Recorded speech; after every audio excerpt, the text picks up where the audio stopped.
Professeur Didier Raoult, pouvez-vous nous présenter la situation actuelle de l'épidémie de coronavirus en France?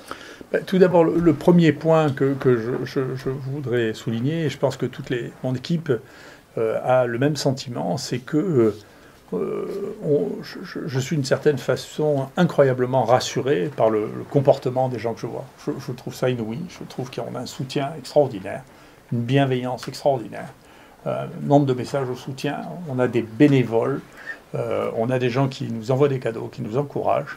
Il y a, alors que Marseille, c'est ma ville, mais généralement, elle est un peu désorganisée.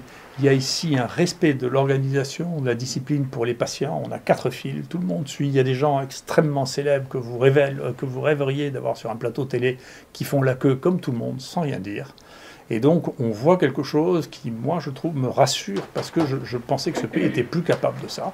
Et donc, ça me rassure de le voir. Ce qui veut dire que dans les crises, on est capable de voir des choses tout à fait incroyables. Et donc, ne vous inquiétez pas trop pour les gens qui me disent de moi, je suis enthousiaste. Pour ce qu'on fait, il n'y a qu'une chose que j'espère, c'est que la loi européenne qui nous interdit de travailler plus de 48 heures par semaine ne va pas s'appliquer à nous, parce que les gens qui sont ici travaillent beaucoup. Voilà. La deuxième chose, c'est sur le plan du travail. Écoutez, le traitement, les stratégies diagnostiques qu'on a mis en place fonctionnent bien. On a testé 50 000 personnes ici maintenant, donc, ce qui nous a permis de détecter 2400 personnes infectées ici, qui on a proposé des thérapeutiques. Nous avons maintenant du recul sur à peu près 1 millier de personnes qui ont reçu le traitement hydroxychloroquine plus azithromycine.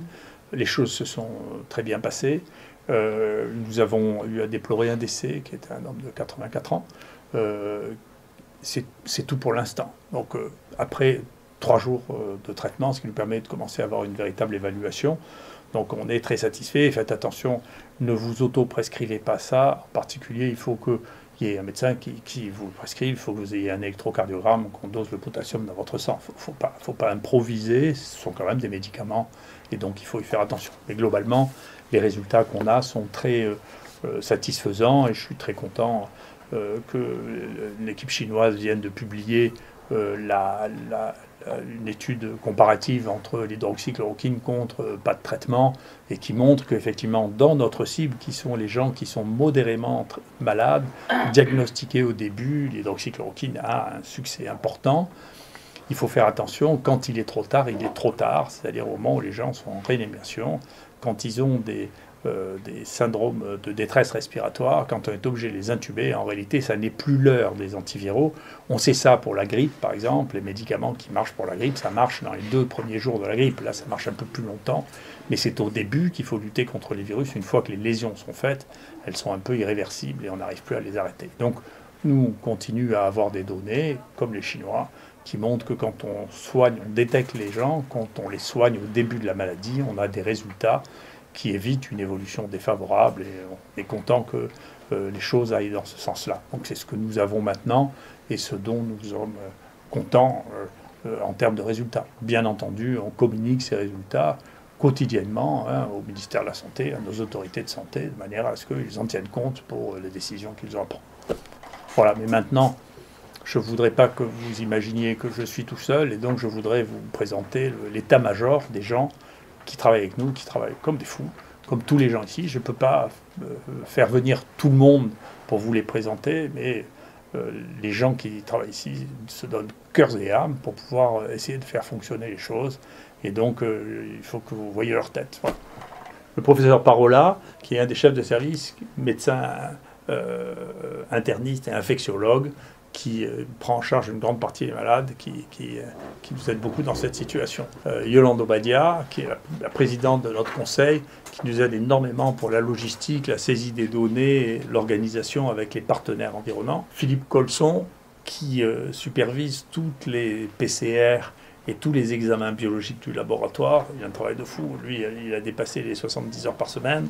Philippe Brouki, qui est le coordinateur de l'ensemble du pôle au niveau des maladies infectieuses, qui est un infectiologue et qui est en relation directe avec le ministère pour tous les essais, toutes les stratégies thérapeutiques. Bernard Lascola, qui est le virologue qui s'occupe de tout l'isolement, les isolements de virus. Il a isolé plus de 600 virus du coronavirus.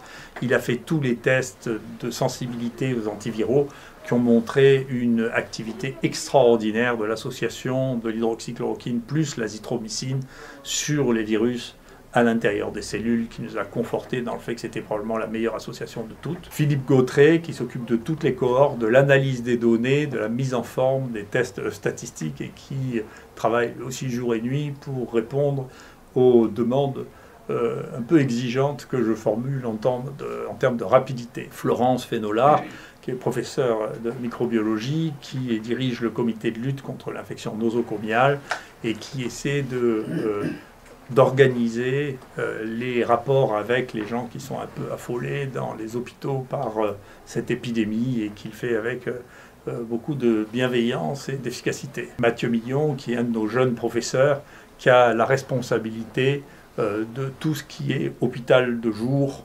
actuellement pour pouvoir gérer tous les patients qui se présentent. Hervé Tissot-Dupont, qui a la responsabilité, qui est médecin praticien hospitalier et qui a la responsabilité des consultations et de l'organisation des consultations et qui arrive à faire une fluidité tout à fait inouïe. Il passe plus de 800 personnes par jour pour pouvoir les prélever et organiser le rendu des résultats. Jean-Christophe Lagier, qui est un de nos jeunes professeurs de maladies infectieuses, qui est aussi chef de service et qui gère au jour le jour l'ensemble des patients infectés. Il faut savoir que sur nos 75 lits, avec lui, Philippe Parola, ils doivent organiser que à peu près un tiers des patients est réaffecté dès qu'il n'est plus contagieux sur d'autres services. Pierre-Édouard Fournier, qui s'occupe plus particulièrement du diagnostic moléculaire et de la sécurité pour l'ensemble des patients et des soignants et qui arrive à trouver des issues et des solutions là où personne n'arrive à en trouver pour ce qui est équipement, test.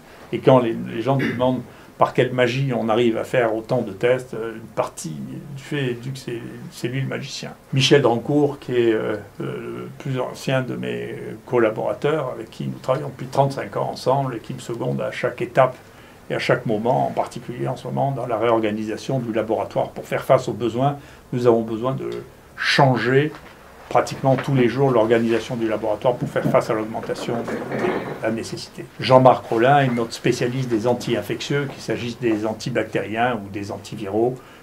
Il a une collection de molécules à tester absolument considérable et un suivi de tout ce qu'il est possible d'utiliser dans des conditions de soins immédiats, c'est-à-dire durant le cours de l'épidémie parmi les molécules qui existent déjà. André Stein, qui est un des chefs professeurs de maladies infectieuses, qui est un des chefs de service ici sur le premier étage, qui nous aide à gérer ce flux permanent des patients pour lequel, encore une fois, un tiers des patients sort par jour et ça nécessite des acrobaties pour pouvoir les gérer et pour pouvoir libérer des lits pour les patients contagieux.